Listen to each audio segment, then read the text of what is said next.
Welcome back to Ultra Review, episode number 30. Yep, I finally got this one at 30, which basically joins a lot of my anime reviews I do right now.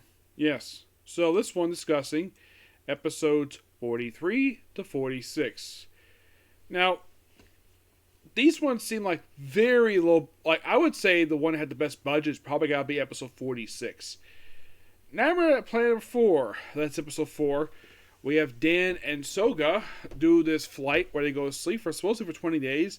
They oversleep and they sleep 30. And on a planet known as Planet number 4,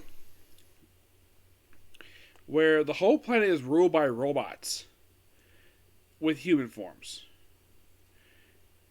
And they apparently have it where the plays are all real. Everybody actually really does die. And they also predict the computer that the human race on this planet will wipe down 500 years. And apparently the robots have been in control for 2,000 years, which is a long time. Kind of an odd episode, this one. And like the plan is, they're going to invade Earth and make a colony. So, by the way, there's no technically aliens in this episode. So yeah, when Dan turns Ultraseven, he basically takes care of the fleet. Before this, we do see that they look at the sky and there's 3 different Earths. What is the basis for this? Never really explained. And then after they beat the fleet, they get back to Earth and they all laugh it off and no one really buys their story at all, what happened. They probably think it was a dream sequence. But I do like the writing for that one. The episode feels a lot, basically, I get a lot of feeling it's similar to A Clockwork Orange.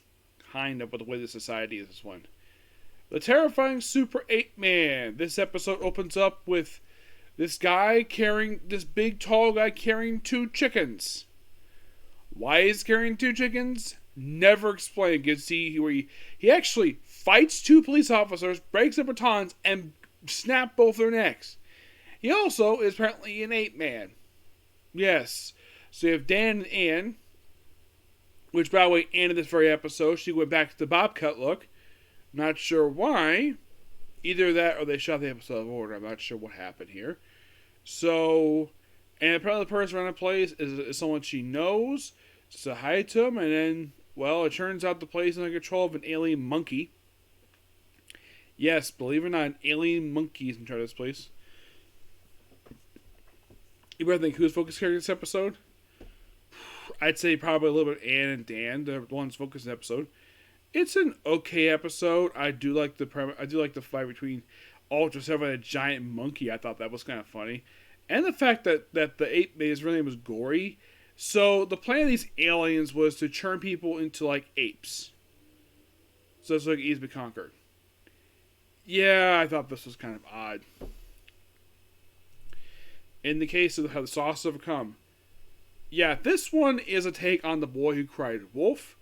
Except it's a guy who apparently stays all night watching stars like he's an astronomer. And he works at, looks like a plant that looks like cuts metal. And he nearly looks like he's about to hurt himself when he keeps falling asleep. I kind of feel the same way when I stay up late at night. So, yeah, then of course he keeps dreaming and then he looks at the night, oh crap, there's saucers in the sky. And unlike in the case of what happened with the copper one, this one's okay because I was kind of engaged, but I did have to fast forward a little because I felt that the non-scenes featuring Ultra Guard were really dragging, and they basically were like a supporting character in one episode. And once again, it's basically Ultraseven not fighting aliens. Well, basically a spacecraft because we do see one alien. It's like these episodes are very tight in their budget. Yeah. Oh, and the guy who apparently called in the space off, he gets the Ultra Medal for warning people ahead of time about an alien invasion. Okay. He never appears ever again after this. Next episode I thought was really interesting. It felt like a James Bond type episode where you have Dan and Ann. This is the first episode I noticed that she actually cut her hair again. I noticed this one. So, Ann is wearing a 60s style bikini.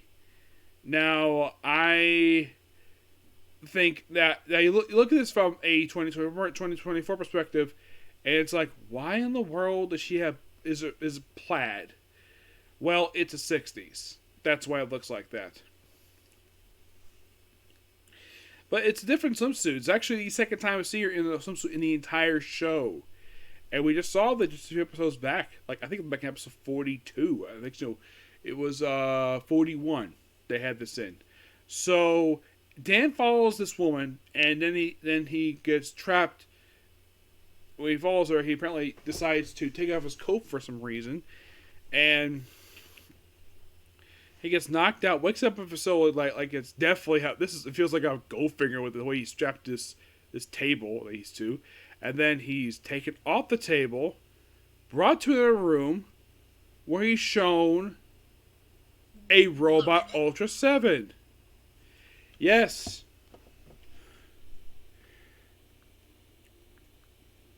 I'm like, that's interesting.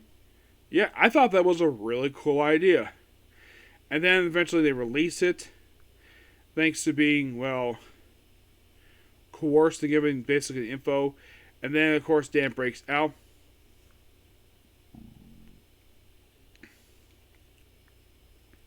Yeah, Dan breaks out thanks to using a lighter.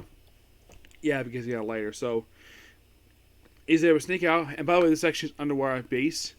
So he was like a ship. And eventually, I think Ultra God takes out the aliens, while in the case of Ultraseven, he basically he fights his duplicate and wins. Yes, I figure of these 4 episodes, this one actually is the best concept. I love the concept of this one, but not much else to say of these 4 episodes. I would probably say if you want to look at these 4 episodes, basically like 46 is definitely worth a watch. 43 is just bizarre. I would say the one that I wasn't really a big fan of was probably 45 wasn't really a fan of. But as of now, with this particular review, I now have only 3 more to go. And that's it. Okay? So yeah, that's a particular review. Please be sure to like, comment, subscribe, turn notification, and join the dislike button. Well, if I get time to, I might be able to finish the Ultraseven today. If not, I'll review it tomorrow. Okay? Next video. Bye.